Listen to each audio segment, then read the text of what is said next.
Gaza युद्ध शुरू होने के बाद नवंबर 2023 से यमन के हूती ने लाल सागर में हमले शुरू कर दिए थे। हूती ने इजराइल और अमेरिका से जुड़े मालवाहक और सैन्य जहाजों पर ड्रोन और मिसाइल हमलों की शुरुआत की थी, लेकिन देखते ही देखते हूती अब तेल अवीव की चौखट तक आ गया और उसकी मिसाइलें और ड्रोन इजराइल के भीतर तक हमला कर रहे हैं। लेकिन इजराइल की सुरक्षा के लिए अमेरिका ने अपने कई युद्धपोत लाल सागर में तैनात किए, लेकिन इसके बावजूद हूती ने अपने कदम पीछे नहीं खींचे, बल्कि अब वो लाल सागर से लेकर अदन की खाड़ी, हिंद महासागर और अरब सागर में भीषण हमले कर रहा है।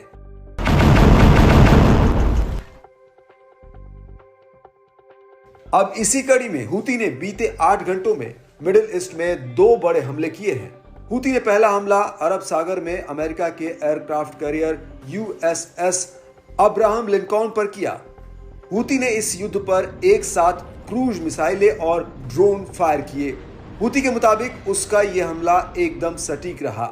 हूती का दावा है कि अमेरिका का यह जहाज हूती पर हमले की तैयारी में था, लेकिन इससे पहले कि यह युद्धपोत हूती पर हमला कर पाता, उससे पहले ही उसने उल्टा इसके ऊपर हमला कर दिया। इस हमले को लेकर हूती के प्रवक्ता ब्रिगेडियर जनरल याह्या सारी ने भी पुष्टि कर दी है।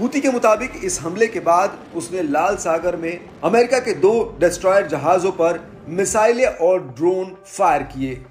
इस हमले को लेकर हूती का कहना है कि उसका यह हमला भी एकदम सटीक रहा है।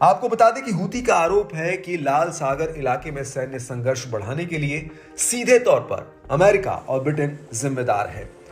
इन दोनों देशों के जहाजों पर आगे भी इसी तरह के हमले होते रहेंगे। हूती का कहना है कि ब्रिटेन और अमेरिका का इजराइल को समर्थन हूती को अपनी आत्मरक्षा के वैध अधिकार को नहीं रोक पाएगा।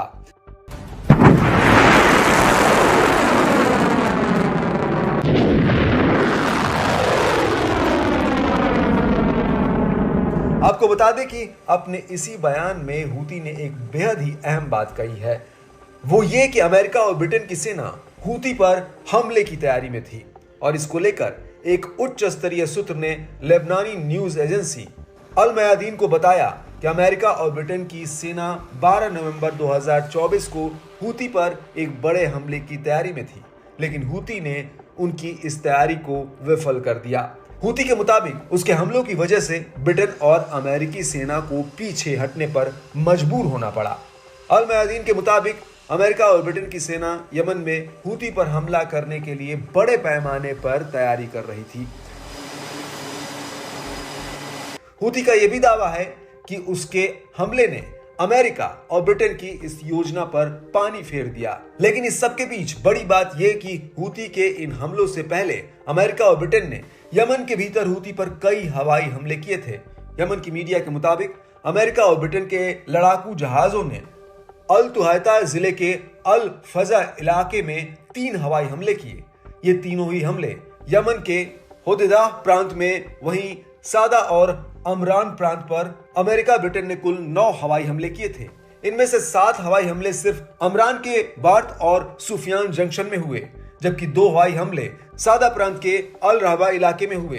हालांकि इन हमलों को लेकर हूती ने यह जरूर दावा किया कि उसे कोई सैन्य नुकसान नहीं हुआ है।